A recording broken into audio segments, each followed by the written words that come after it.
निभृत निकुंज में श्याम सुंदर और किशोरी जी दोनों विहार करते हैं, और उसमें भी दोनों की सर्वप्रिय लीला कौन सी है? मान लीला।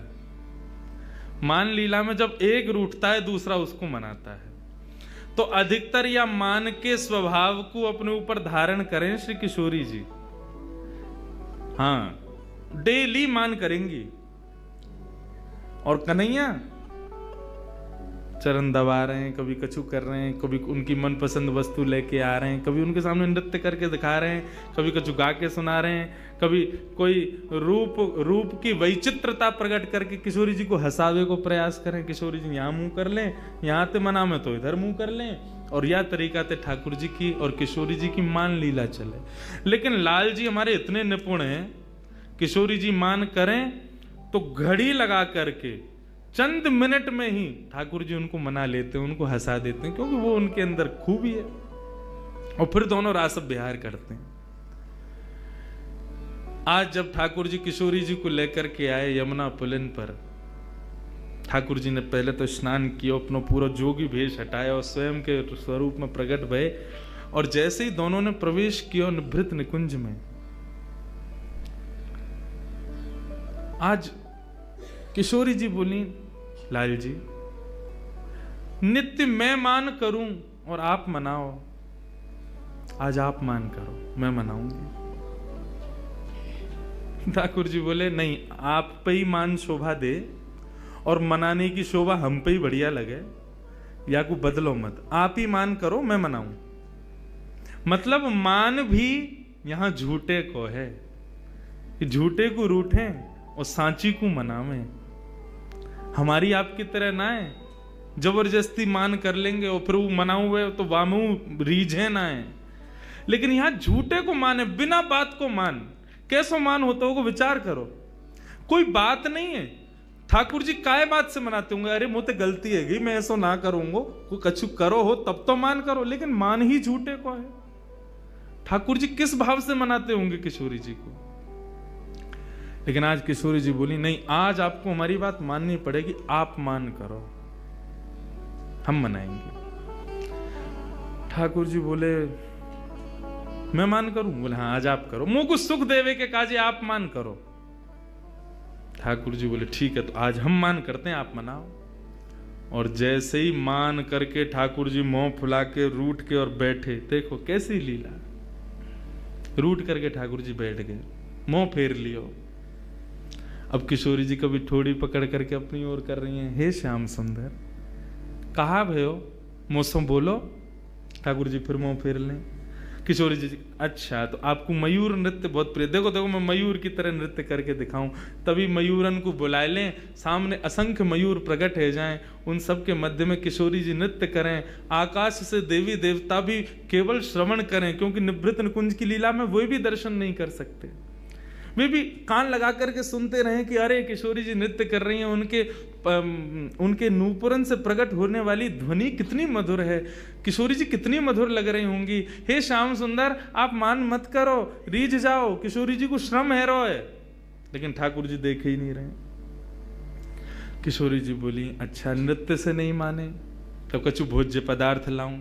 ठाकुर जी का जी मिष्ठान रबड़ी और अब सब किशोरी जी ने स्वयं सिद्ध कियो, और सिद्ध करके ठाकुर जी के आगे 56 भोग लगाए, और एक एक वस्तु उठा करके ठाकुर जी को कह रही लाल जी पाओ ना, मैं अपने हाथन से पवा रही हूं, मैंने देखो कैसे बनायो, ये दोहरी गाय के दूध की रबड़ी है, अरे कैसी सुगंधी आ रही है।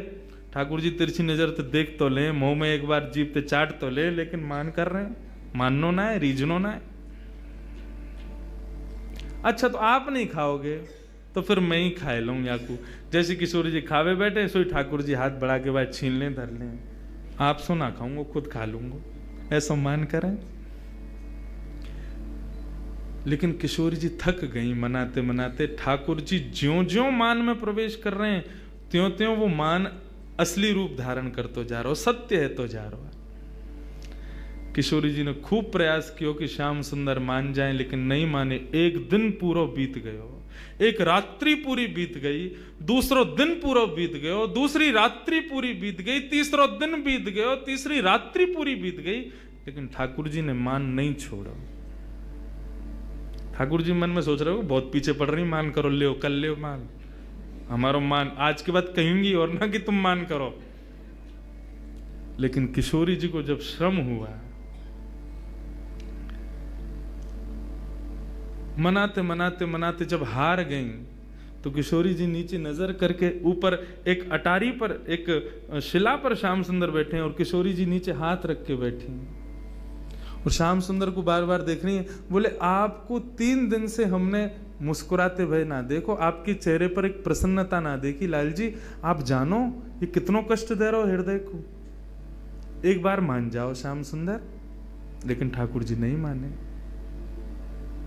किशोरी जी के नेत्र से विरह के अश्रुबिंदु जब प्रकट हुए और उन अश्रुबिंदुओं ने जब नेत्रों से गिर करके पृथ्वी का स्पर्श किया, जैसे वो अश्रुबिंद पृथ्वी पर गए, पृथ्वी का स्पर्श करते पृथ्वी के नीचे बह रही हैं यमुना, यमुना में जैसे ही उस अश्रु ने प्रवेश किया, यमुना का जल उष्ण हो गया, गर्म हो गया, लाल पड़ गया, बिल्कुल खौलने लगा। यमुना तुरंत अपने भैया यमराज के पास जाती हैं और यमराज से कहती हैं, यमराज तुम्हारे नरक में क्या इतनी वेदना किसी को दी जाती है जितनी वेदना अभी किशोरी जी को हो रही है। यमराज जी जब उस अश्रुबिंद का दर्शन करते हैं, कहते हैं यमुना हमारे नरक में भी इतनी वेदना, इतना कष्ट किसी को नहीं दिया जाता जो कष्ट आज किशोरी जी को हो रहा है, कृष्ण विरह का। यमुना जी से सहन नहीं होता, तुरंत यमुना जी प्रकट हो जाती हैं और कहती हैं, हे राधिके आपको ये कष्ट किसने दिया, हमें बताओ। तब किशोरी जी कहती हैं, श्याम सुंदर मान करके बैठे, 3 दिन है गए, रीझ नाए रहे हैं। यमुना जी बोली, इनको बड़ो गुमान है ना अपने रूप को, अपने स्वरूप को, अपने सवरे भावन को, यही मारे इतनो तगड़ो मान कियो है। हमारी किशोरी जी को वेदना है रही है, लेकिन ये अपना मान नहीं छोड़ रहे हैं। रुको किशोरी जी आप यहीं विराजो, या कन्हैया को तो मैं देख के आऊं। और यमुना जी महाराज गई, जाकर के अपनी श्रृंगार पेटिका खोली, श्रृंगार पेटिका खोल करके श्याम सुंदर जैसो श्रृंगार कियो, क्योंकि कालिंदी हैं, बिल्कुल श्याम जैसे ही रंग है उनको। टिपारा धारण कियो, गले में माला धारण करी, कचकाछनी पहनी, हाथ में वंशी लई, लकटी लई, माला पहन करके सुंदर जैसे ही किशोरी जी के सामने आई, मुस्कुराती भाई। किशोरी जी बोली, श्याम सुंदर आप रीझ गए? बोले श्याम सुंदर नहीं हूं, यमुना हूं। यमुना तुम तो बिल्कुल ऐसे लग रही हो जैसे मानो श्याम सुंदर हो।